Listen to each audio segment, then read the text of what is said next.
Hello. I don't know if did I end the last video. I can't remember. Anyway, it's a new day. It's Saturday today, and yeah, welcome. If this will be a welcome, or if it will just be a continuation of whatever. Oh my goodness. Okay, just give me a second. Anyway, let's see what the day holds. What's for lunch?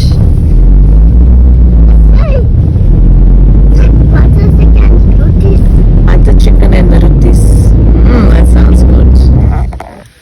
So, Sunday today. It's a beautiful day. I have some projects we have to do. And things I need to get done. Just tied it up a bit now. Did some washing. All the things. I have a new dahlia. Here she is. Oh, I'm not gonna pick this one. But she looks so good. Yes. What's happening again?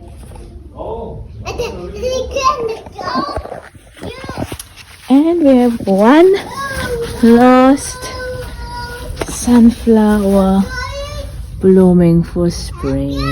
And the watermelon. So, like waiting for it to give us signs that it's ready. But yeah, that's the update for the day.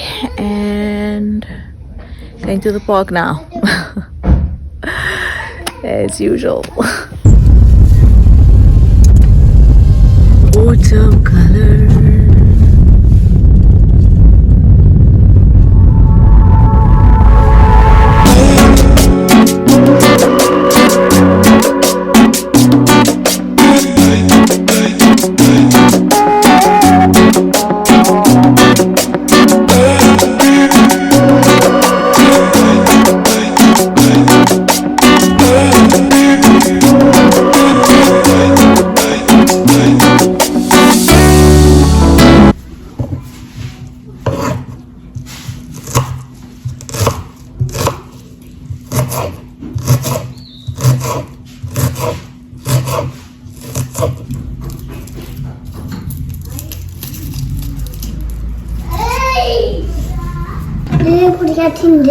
Yeah, some ghee, some onion. Ghee and olive oil.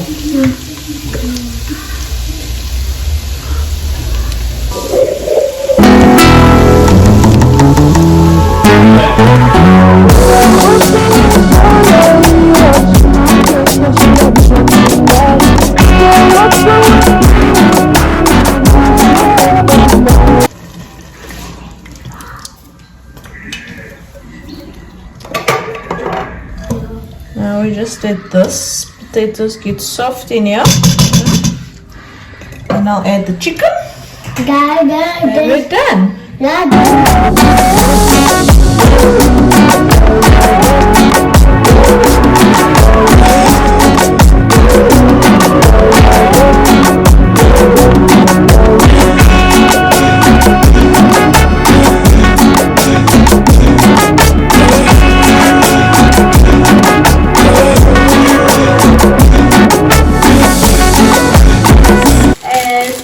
The other day, I've never had rhubarb before. Do we grow it in South Africa? I don't know. Do some research. There's a recipe on here for rhubarb sauce that I'm gonna try. I wanted to make crumble, but decided against that. So let's just do this. Wanna taste, Michael? Yeah.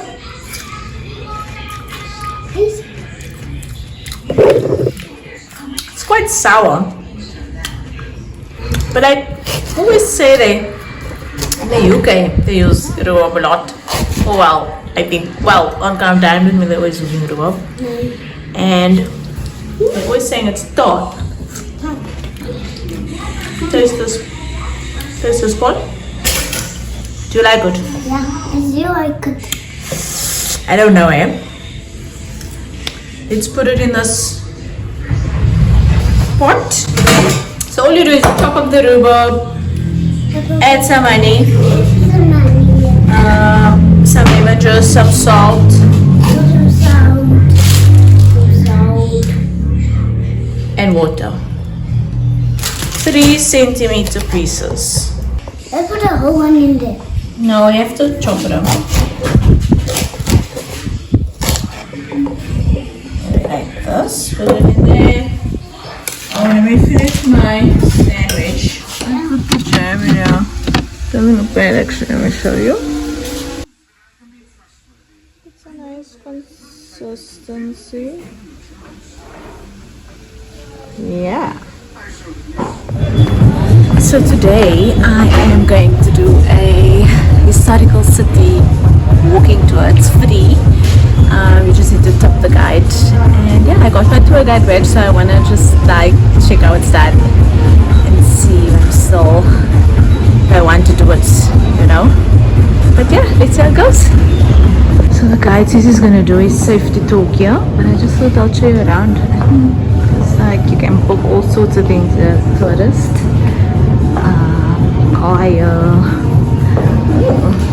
What's this? I don't lie. Information. This is on Long Street in Cape Town. It's the city sightseeing office. Wow. Nice.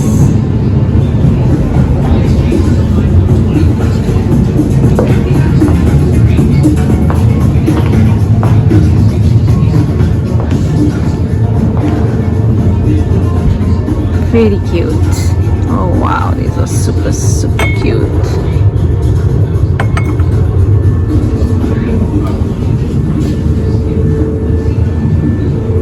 Spots as well where most locals and most even tourists don't get to see.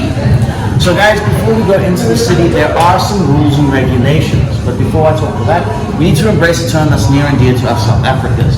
And that term is Ubuntu. Does anyone know what Ubuntu means? Can anyone say Ubuntu? Ubuntu. Ubuntu means togetherness. Now we can't be strangers and embrace the term Ubuntu. So what I'm going to do is I'm going to go around, everyone introduce yourself to me, and everyone else tell me your name and where you're from, yeah?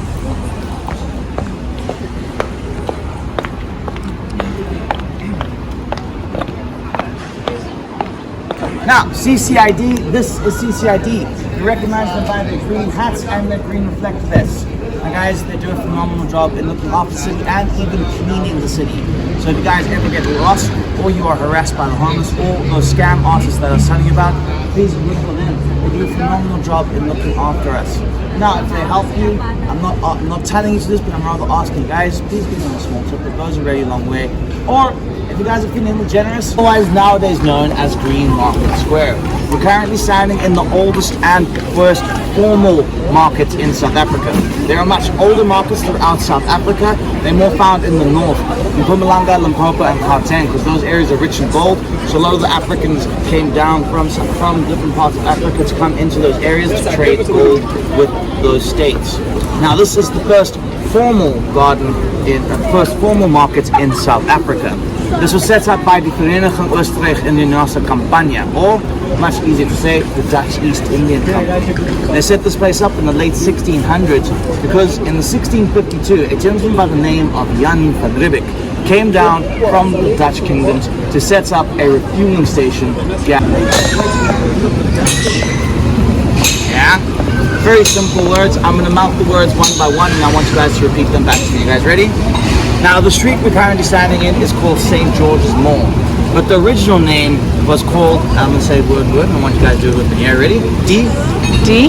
Tweede Straat Dwags. Okay, so for you, the easiest way to say dwags, just think dwarf, place the dwarf, yeah? Dwags, die Berg. Die Tweede Straat Dwags die Berg, yeah? Now, we had the eerste straat dwags die Berg, die tweede straat dwags die Berg, and the derde straat dwags die Berg. The English arrived here, they were like, okay, these names are very complicated, and translating them to English makes it a little bit makes it too long to say. Then, translating to English would be the first street parallel to the mountain, the second street parallel to the mountain. Now, they weren't fighting in the front lines, they took the South African government to the High Court and sued them for human rights violations. Then, we have the next case where we have our former president Nelson Mandela, the first democratically elected president in South Africa. Actually, tomorrow marks 31 years of a democratic free country of South Africa. We have Nelson Mandela's second wife, Winnie Mandela. The reason why we have Women's Month here in South Africa. On the 19th of August 1988, she led a massive protest of almost 200,000 women from the headquarters of the Tuli House to the Johannesburg High Court to protest what is known as the apartheid. Now, every year on the 19th of August, we celebrate Women's Day, and August has now become Women's Month. Yeah, this awesome gentleman, this is Archbishop Desmond Tutu, father of the Rainbow Nation. Now, why the Rainbow Nation? It sounds weird. We're not all different colors, but in the same sense, we are different colors. We're a country of many cultures, many people. Going to that book. Yes. Look like it.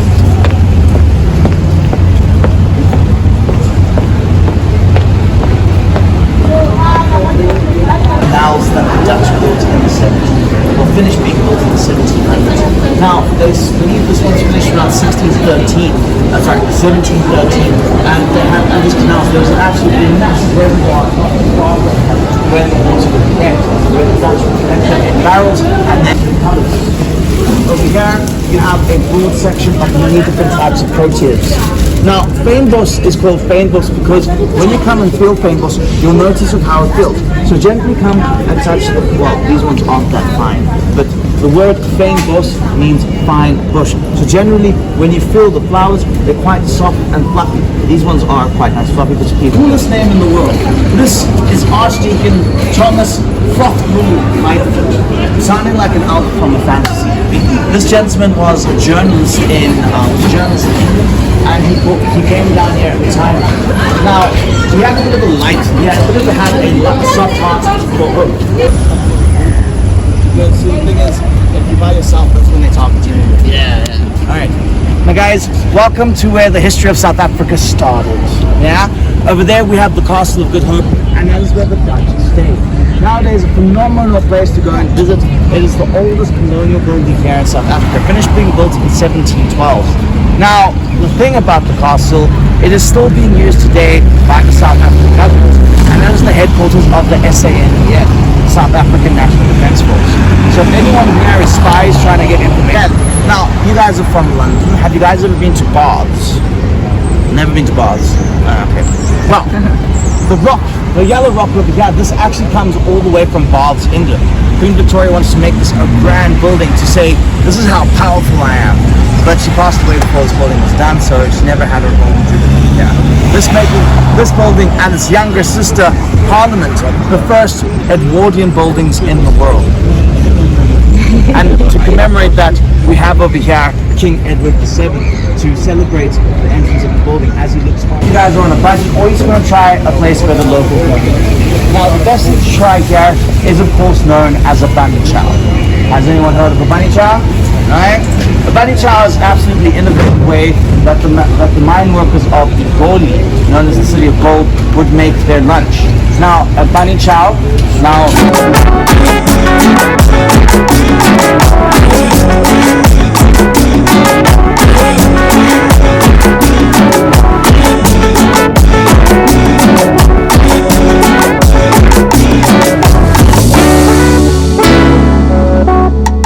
I want you guys to shout out as many months of the year as you can find. Everything from January to December. If you hear a shout out loud enough there. September. There's 3 over here. April. October. July. February. You guys found it. It's April, dude. Now, where we're currently standing, this is known as Church Square. The reason being is because it's owned by that building over there. That is Grootekerk, or the Dutch Reformed Church. That's the oldest church in South Africa. Now, that church was also in charge of the market that was held here. Now, the goods of the market were held in that building over there. Over there you see a concrete slab in the middle of the road. There used to be a massive oak tree over there, and that is where that is where the sales were made. Can anyone guess what market we're standing in? Say again? Can anyone guess the market that we're standing in? Oak Tree. Eh? Sure. No guesses? We're currently standing in the slave market of South Africa. Now, the slaves stayed in there from the years of 1664 to 1848. Now, the amount of slaves that's passed through those doors in those 200 years doesn't represent the amount of slaves that were here in South Africa. Oh, well, much rather say the amount of slaves that were here in Cape Town during the time 1664 to 1848 is kind of unknown. Some people say over 1 million, some people say more than 100,000.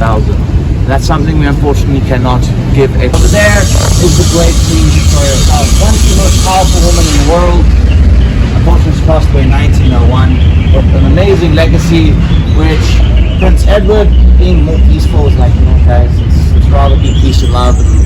And if the colonies want to set free, let them. We're not going to stop them. So it's absolutely amazing. Now, she commissioned this Parliament and Town Hall to be built at the same time, to be finished before her Golden Jubilee. She wanted to come here, open it up, and be like, yeah, I'm powerful. But again, she passed away in 1901. So they built this statue over here to commemorate her passing.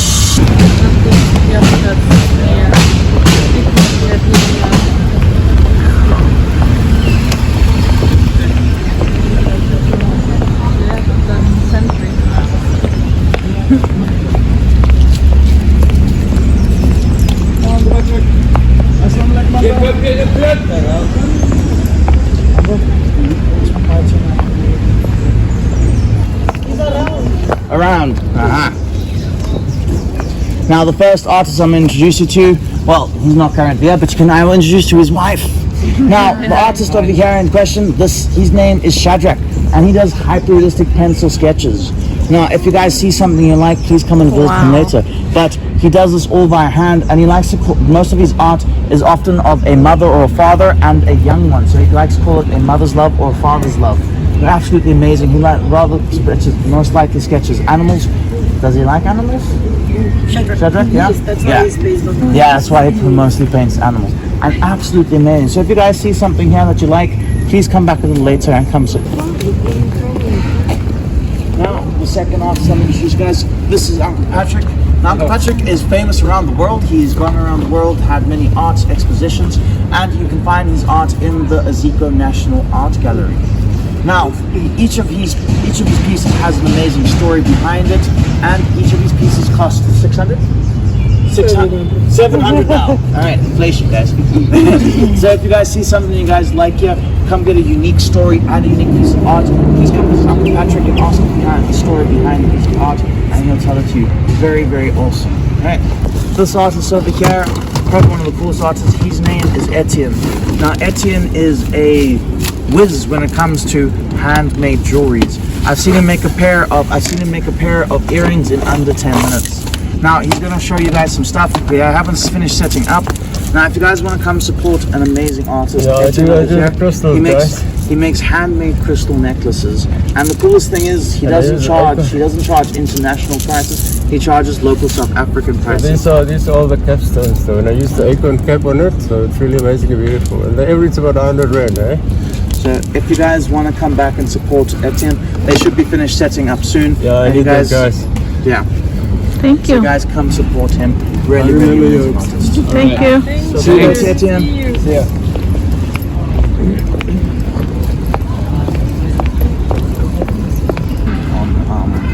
But yeah, For sure, bro. Let me know, okay? this over here, this is Jason. Him and his father Wonder. Okay. They do all these amazing paintings over here. Now, each of the artists, usually they all do unique pieces. Jason and Wonder, they do all these paintings over here. If Jason's not here, you'll find Wonder over there. While he's waiting for guests, he's busy doing a painting.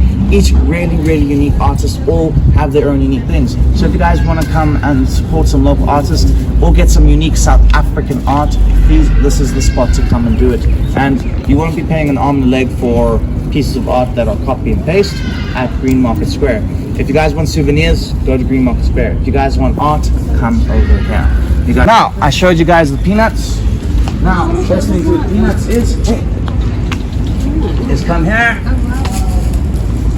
He's not interested, but there are squirrels in the gardens. While we're walking through the gardens, I'm going to take you to different spots in the company gardens. If you see a squirrel, just be like, hey, hey, hey, can I go feed one? Please feel free. Now, the best thing to do is rather go up to them, put your hand out. Now, there are also 8 albino squirrels. That's the most commonly known squirrel because it's the only squirrel that has a missing patch on his tail. Very, very cute. Now, the really fat ones, they like to scratch them. So please don't be scared. If they're close, they probably don't mind if you pet them. But just be cautious. If they run away, don't try petting them. They might bite you. Yeah? Hope you guys come with me.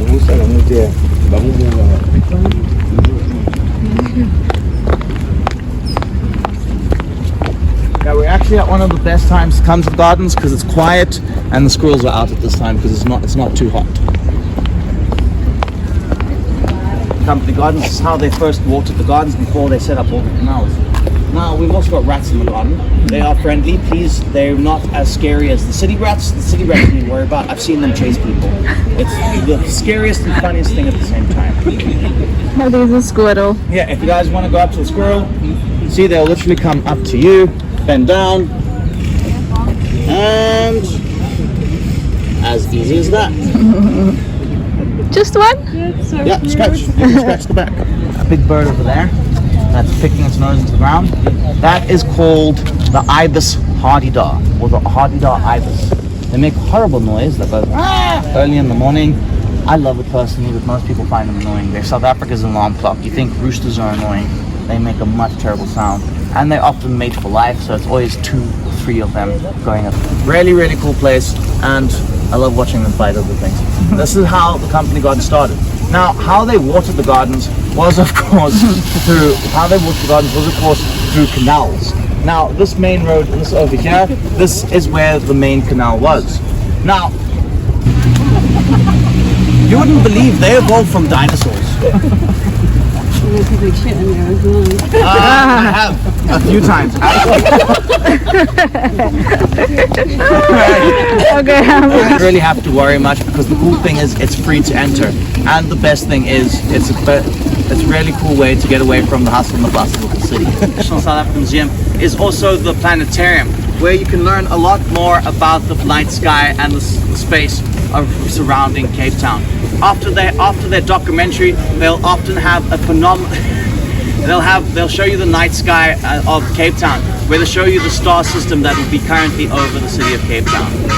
All right, you guys ready to move along? Yeah. All right, let's go. First section of the building is section 214. Now, the reason why we have a piece of the Berlin Wall is because in 1995, Nelson Mandela made state visits to a lot of the countries that helped apply pressure to South Africa to end apartheid.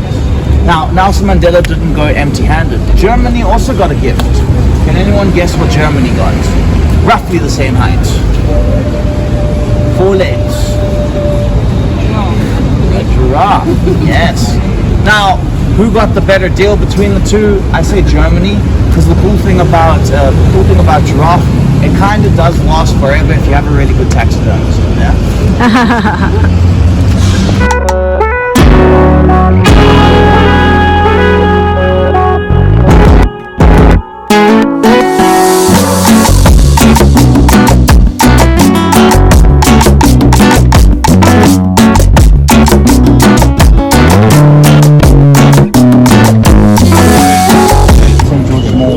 This section of St. George's Ball every Thursday to open face market. So if you guys don't know what you're going to have for lunch, come look over here. We often find locals coming and selling their goods. The gentleman there of the green makes a phenomenal akni. Now, what's an akni? Has anyone heard of a biryani or had a biryani? You guys from England should have a biryani. Now, an akni is a lot more simpler version of biryani, but it's got that, because it's a lot more simple, doesn't mean it's not as flavorful. Really, really amazing place to go check out. Now, he makes a phenomenal lamb akni, and the meat is literally tender and melts in your mouth. I often, every Thursday, if I have money, I always go buy. We're coming, giving you a sandwich. A Gatsby is an absolutely monstrosity of a sandwich that's roughly this long, sometimes bigger, depending.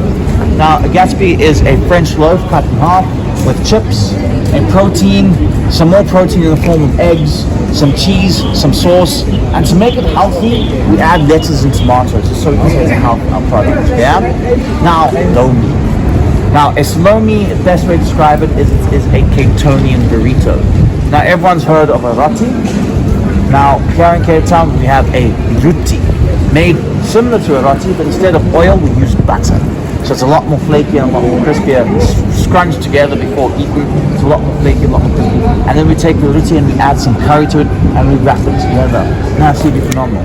Now if you guys either want to try a Gatsby or a ruti, over there you'll see an orange sign over there saying newspaper house. As you can see sprawled on the wall. We used many of the many famous articles from the newspapers that were printed here of Christian Barnard, the first the first South African to land, and of course when Nelson Mandela got elected president. This was the home of the Cape Maverick, the Cape Town Paper, and the Cape Harvest. Nowadays, it is known as the Devil's Market, where you come and get fresh fruits and vegetables. Also, they have a fantastic lunch buffet and breakfast buffet every day from 7 a.m. to 5 p.m.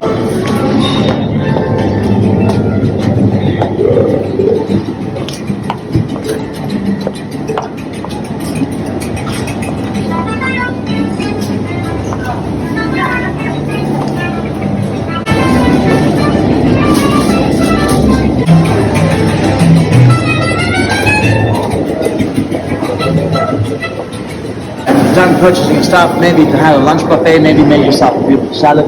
Come sit over here where was the old printing press. The guy can see some of the machinery of the presses of that used to be here. You guys ready to head back to the red bus? Yeah.